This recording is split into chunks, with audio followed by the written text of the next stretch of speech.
We're at shul.com podcast at the Surfside Kolel Boker. We are reading from V'ha'er Einenu, Enlighten Our Eyes, from Rabbi Goldschmidt, all types of tactics for Shemirat Einayim. We are on page 50, part 4, in their footsteps. The following anecdotes give some insight into the astonishing steadfastness and precautions gladly undertaken by our Gedolim Israel in their unceasing vigil to guard their eyes much as we would guard jewels from lurking thieves. Interesting.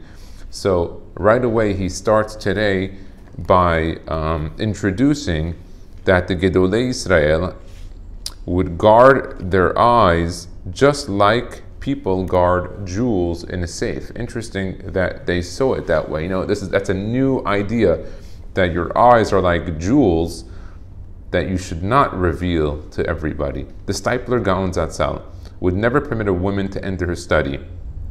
Interesting. Should one enter, he would immediately leave the room. Ladies' requests were related to him by the Rebbetzin. Okay, right away, we have the Steipler. He wouldn't see ladies, be around ladies. Quite a few Gedolim are like that. There's a huge discussion whether married men and teachers can teach other married women. It's not going to be discussed today. It's a big discussion. Many Gedolim are not for it. We have seen in the past, unfortunately, casualties because of misappropriated behavior. Ladies' requests were related to him by the Rebbetzin. When he was young, his overcoat needed frequent replacing. As in his fear of seeing women, he would walk right at the innermost edge of the sidewalk, heedless that his coat was being scratched and ripped against the wall. Interesting. Wow. Reb Chatzkel Levenstein. Okay, Zatzal. In the midst of the Nazi terror, the Mir Yeshiva fled in mass and miraculously reached the safety of Shanghai. There, the Yeshiva's Mashiach Rochani, the saintly Reb Chatzkel Levenstein Zatzal, urged them to unparalleled heights in Torah and Avodah. Isolated from the rest of their brethren, they applied themselves with legendary fervor, knowing full well that Hitler's hordes were all over Europe and that Yidden and Yiddishkeit was going up in flames. At the war's end, the Mir Yeshiva set sail for America. After 6 weeks on the high seas, their ship finally docked in at the Golden Medina, safe haven at last. Not to Reb Chatzkel's way of thinking, holiness is a highly perishable commodity, and a free and easy melting pot lifestyle would hardly be conducive to its preservation. Not surprisingly, Reb Chatzkel and his family soon left America to settle in Eretz Yisrael, where he later became the Mashgiach and the famed Panovich Yeshiva in Bnei Brak. During his stay in America, his fear of the influence of New York streets was such that before venturing forth, he would learn some Musad as a protective measure. Upon reaching his destination, he would learn some more Musad to counteract the damaging influence of the streets.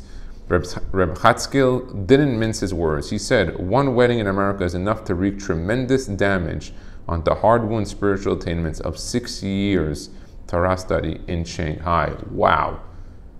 I'm sure the weddings that he was going to was not the weddings that we're seeing today. So you could imagine one wedding up today could probably take away more than 6 years of Torah study in Shanghai. Wow. It's funny because I actually asked one of the Gedolim, we're today in the Galut of America, and we're very comfortable in this Galut. Baruch Hashem, it's Malchut Shel Chesed.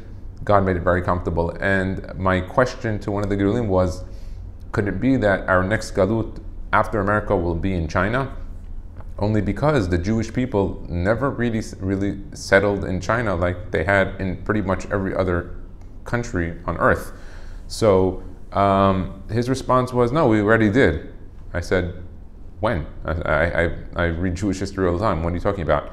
He said, no, when they went to Shanghai. He said, you can't imagine that when the Mir Yeshiva went to Shanghai in those 6 years that they were there, they cleaned out every piece of the zchuyot and every single spark of kedusha. They milked out of China. They didn't leave even a little tiny piece. Whatever specks they left, I'm sure Chabad came and wiped them all away easily and quickly. But he said the Mir Yeshiva in Shanghai, they alone were able to do what millions of Jews have had to do in other countries. It goes to show you how much they did in Mir Yeshiva in Shanghai. And with that, he was saying that he said America is the last stop. He said, so if you want to buy a house in America, have one in America, have one in Israel, that's all you need. Okay, Rav Moshe Feinstein Zatzal. A young man once asked Rav Moshe Feinstein about using a certain local street. He asked if it's despicable store window displays render one halachically obliged to take an alternative route.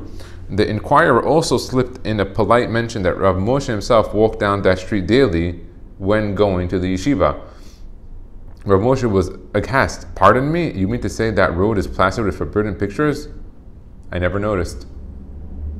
Wow. So, the student was asking whether or not he could take that road because there's all those photos and that Rav Moshe used it. And Rav Moshe was like, I never even paid attention that there was something up there.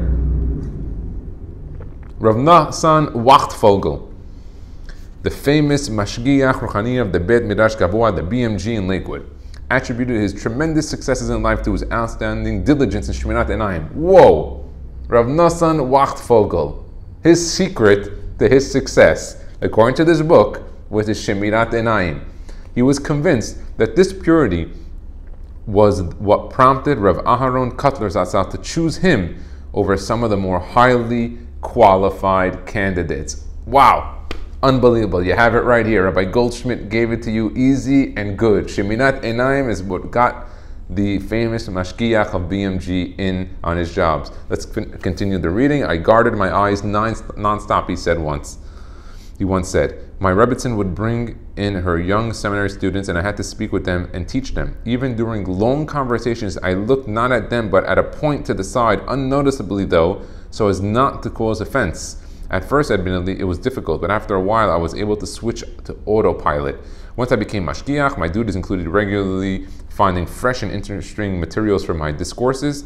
I'm sure I wasn't equal to the task, but somehow Hashem always helped me. And now these discourses have even been published. I can hardly believe it. I feel it all began with my ultra sensitivity to what my eyes would behold, and all the other good things then followed as a chain reaction to the holiness this engendered. Unbelievable. That's great. So look, you got a couple of things. He has in here, wow, unbelievable. He puts in here another bunch of hachamim that are coming up for tomorrow. Stay tuned. We'll see what else he's got in store for us. Baruch Adonai le'olam. Amen ve'amen.